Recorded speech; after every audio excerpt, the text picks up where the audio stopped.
Hey guys, so today we're going to be doing the pilot batch on my new spike brew system. So we're going to be doing a smash laurel pale ale. It's a basic recipe, just going to be 2 row laurel hops, which I have upstairs, and that's it. I'm using tap water instead of reverse osmosis that I've been using lately. We're really just going to do this for efficiency to see what kind of efficiency we're getting. I'll still make sure pH and everything's good. That way I know it's the system. And we'll see what we're getting. And then that way for the next beer, I'll have everything dialed in. So let me show you the recipe and then we'll look at the setup. Alright, so this is our Pilot Smash Laurel Pale Ale. So we're going to just go 11 pounds of 2 row. Going to go first wort hop edition, and then we're going to do a couple whirlpool editions, and then use juice yeast. I will do some dry hops as well, I just don't have them on here yet. So we can look at the mash. So I do have the equipment accounted for some dead space that I found online. We're gonna mash in with 4 gallons of water at 159. We're gonna fly sparge with 5.65 gallons at 168. So let me just show you the equipment profile for this system that I have set up. So these, I did some research. This is some stuff I found online. I will dial these in myself as I do more batches, and I'll update you guys as I update more. But this is what I found online. I like to do 6-gallon batches. The fermenter loss has nothing to do with this system. That's just your normal fermenter loss, which is about a half gallon in mine. You can see here the mash tun volume is 15. Mash tun weight is 20 pounds. You can do that just by weighing it. Mash tun specific is 0.12, which is stainless. And then here, so recoverable mash dead space would be your Herms coil and your tubing. That is all mash space that you will get back, but it will not touch the grain. You definitely want to make sure you account for that. This is just a guess from me. I don't know if this is accurate. I won't know until I run the pumps. This I found online on Spike's website. This is 0.32. This is essentially what's under the false bottom. That does not get picked up by the dip tube. We don't do any top-up water. You can see over here on the boil, it's going to collect 8.02, so I'm just going to collect 8 gallons of wort. Going to boil for 60 minutes. The boil off, again, I found this online. This is dependent upon what you put your element at. It also depends how far above sea level you are. Also, your humidity level. So if your house is very dry, you're going to boil off more. If your house is very humid, you're going to boil off less. And everything else is pretty much the same. So we have that there. So feel free to copy this equipment profile. All right. So let's see where we're at with the system. Okay, so right now we have the hot liquor tank set to 159.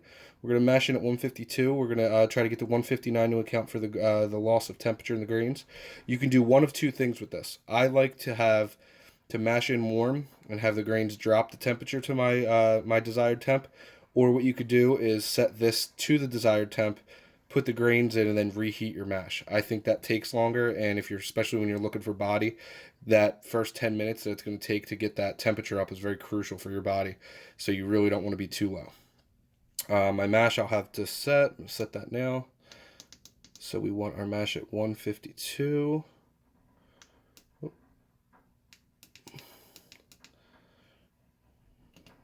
All right, so we want that at 152. Boil, we're not worried about just yet.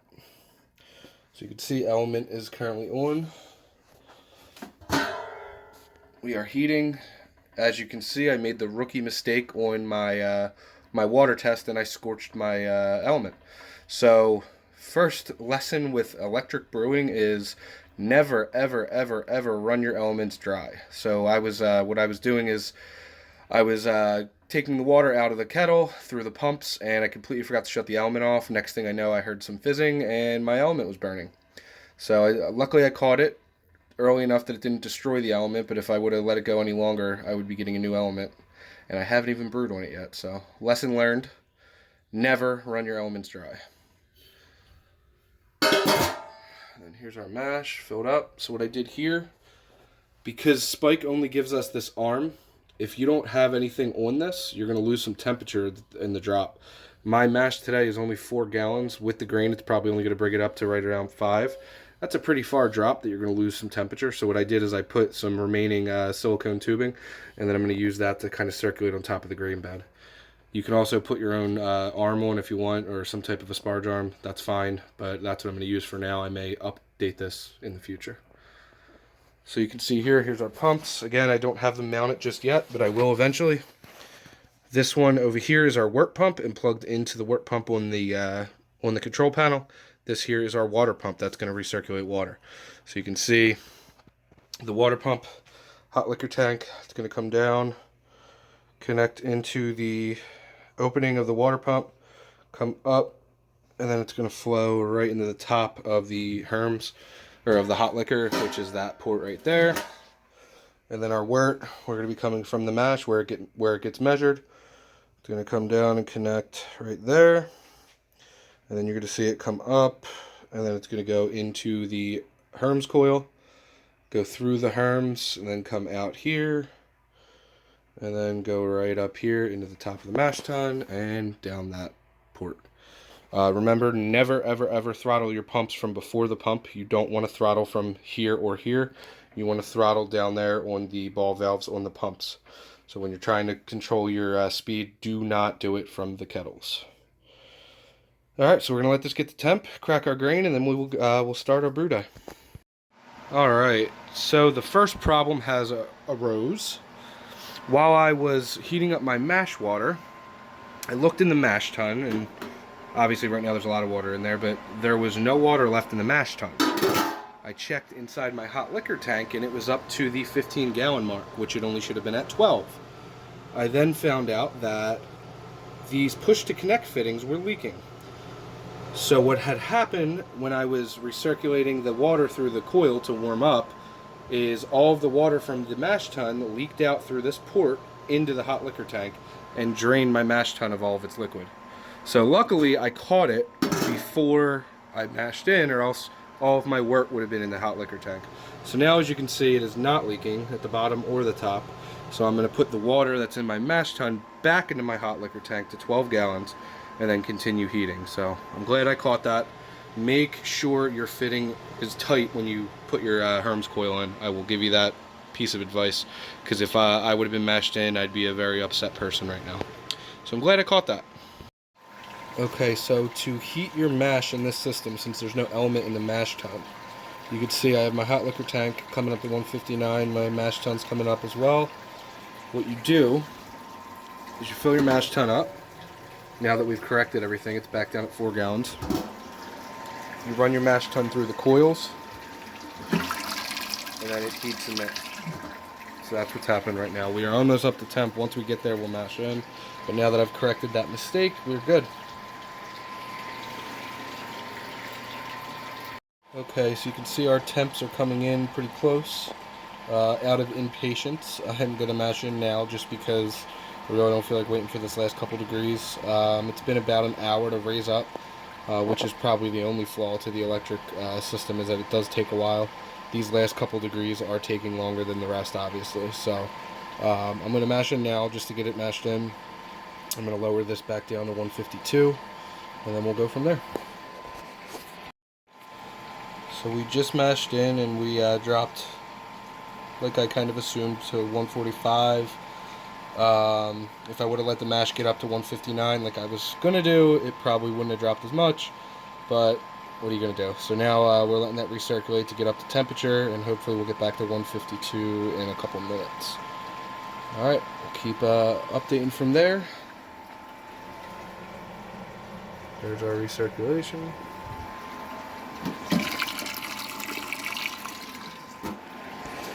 Alright, so we are done our mash.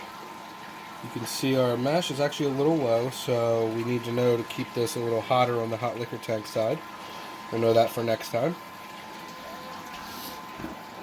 You can see, I don't know how well you can see it, but the wort is actually pretty clear on top, so that the recirculation worked out well. So what we're going to do, I'm going to bring this up to temp.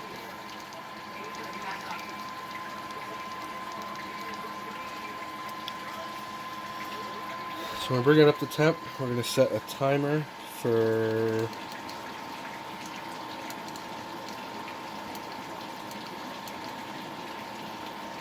set a timer for 5 minutes. And 5 minutes and 26 seconds. We'll start that. And then after that 5 minutes, we'll start our sparge.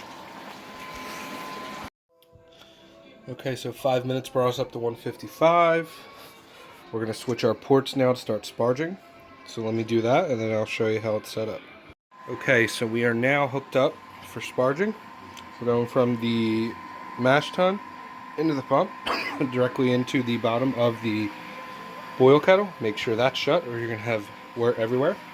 And then what we're doing here is we're going water to the pump, coming from the pump into the whirlpool, into the herms, so that way we're pushing all of the wort out and also cleaning the herms, and then coming out of the herms back up to the mash. What we're looking for here is we want the same liquid into the mash tun as coming out, so we want water on top of our grain bed. The way you do that is right here on your pumps. You can see both pumps are closed a little bit. Here's our boil. I have my first wort hops in there. We could probably slow down the sparge just a tad, but it looks pretty even right now. Alright, so we're going to collect 8 gallons and then start boiling. One thing I will do is when the boil kettle clears the element, I'm going to turn that element on so we can start heating the boil kettle to cut down on time. Okay, so now our element is submerged. We're going to turn on our boil. So what we're going to do here is we're going to set this. We're going to change it from auto to manual. So right now we're set to manual. We're going to crank this up to 100% output.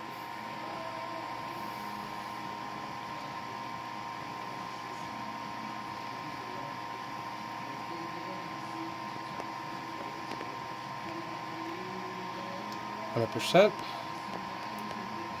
and we're set. Let's turn our boil kettle on.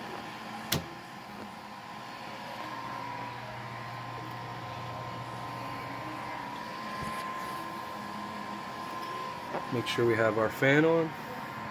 I'm going to actually push this back just a tad.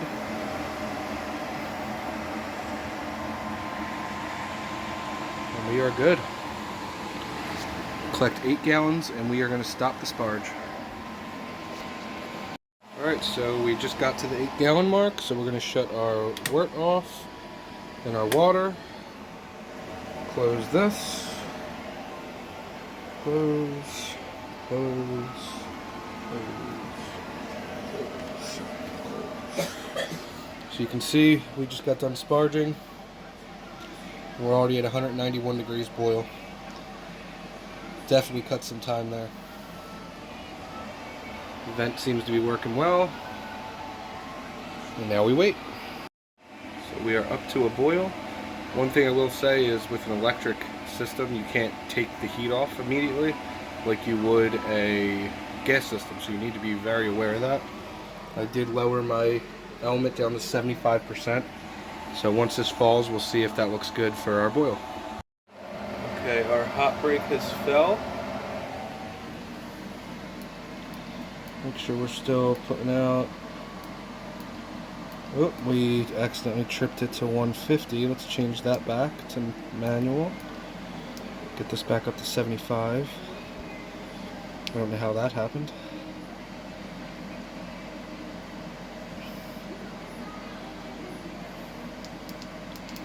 Alright, so we're back up to 75 now.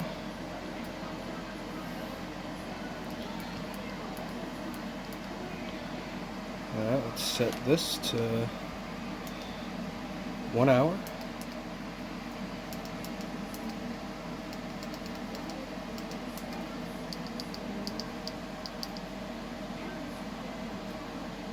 So now we're set to 1 hour.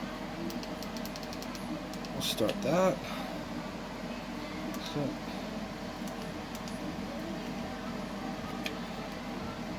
And we're good. So at 75%, that is our boil. That it looks pretty good. I may lower it down to 60, so let's try 60.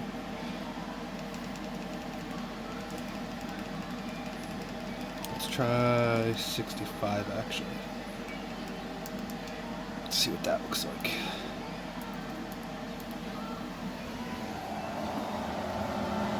Alright, that looks a little better at 65%. So one thing I did notice is because my hood does not come out very far, you could see some steam is coming out right here. Not a lot. So what I had to do is, because of where the power cord goes in, I had to actually rotate my kettle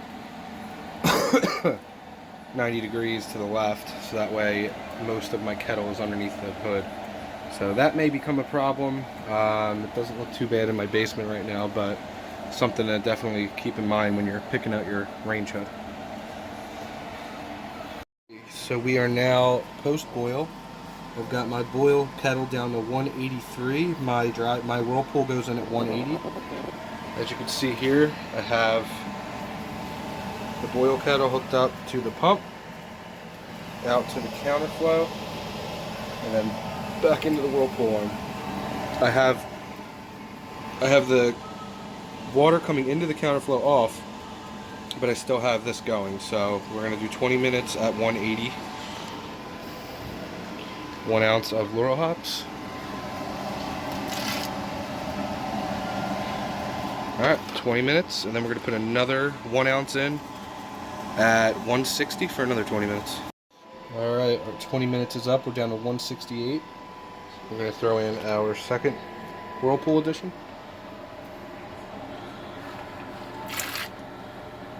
We're going to do another 20 minutes. Alright, we're running our counterflow chiller. You can see at 113 already. Bringing our hot liquor tank up to about 130, 150 for cleaning. Our whirlpool going on. Our cleaning water getting clean. Counterflow chiller running with no leaks. That water is from lids, not the leaks. And hose running out the door. So we're going to cool this down and then pitch it into our protec conical fermenter. And we'll go from there. I'll follow up when we're all cleaned up and ready to go. Okay guys, so it's now I think 1:15, January 1st, 2019, so Happy New Year. Just finished cleaning up and getting everything into the fermenter, getting ready to pitch my yeast now. Overall, it was a successful brew day. There is some learning pieces I got from it. One, with electric brewing and being inside a house, don't forget your return air. So I'm in a basement that you can see is pretty, it's not small, but it's not huge. I'm in a twin, or what some would call a row home. It's 2 houses connected, so you can imagine the basement's not very long. But I do have one window right here that I had to open up. Without that window open, I actually noticed on my fan here, you would see some steam coming up in front of the fan. The second I cracked that window, the steam went right up into the fan. So that was one piece that I completely forgot to do, is just open up a window to have some kind of return air. If you have like a really high-tech hood that has the return coming in, that's great, but a window works just fine, or that door behind me right there, that probably would have worked just as well. The other thing was clean up. These are supposedly CIP, you're supposed to clean in place.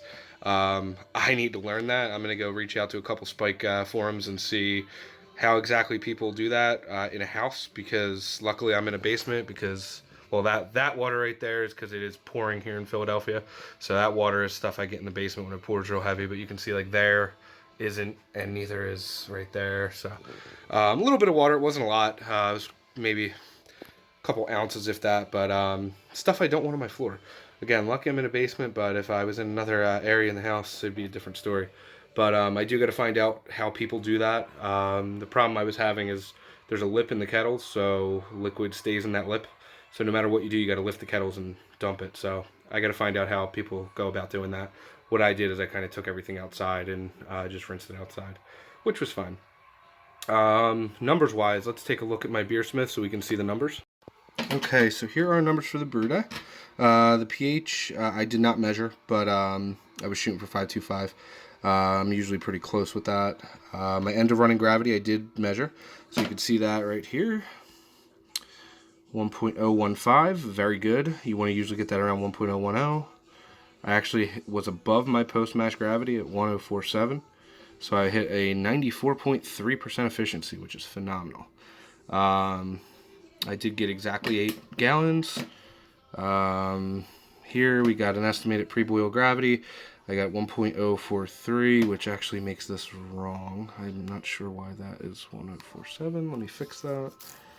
There we go, because this number is actually the correct one. So 86, which is still pretty good. Did get 6 gallons at the end of the boil. So I was boiling at 65%, and I thought that was pretty good. You can see I came 0.0 over my original gravity. My brew house efficiency, I came in at 76.9, which is pretty good. And then obviously we don't have any of the finals yet, but I'll get those. But this beer should come out to right around 5.4% if we hit our numbers correctly. One thing I will say is I'm going to need to adjust some things in the equipment. I already adjusted the recoverable mash tun dead space. The Herms coil holds a lot of liquid, and a gallon might not even be enough. I should have actually marked how much was being taken.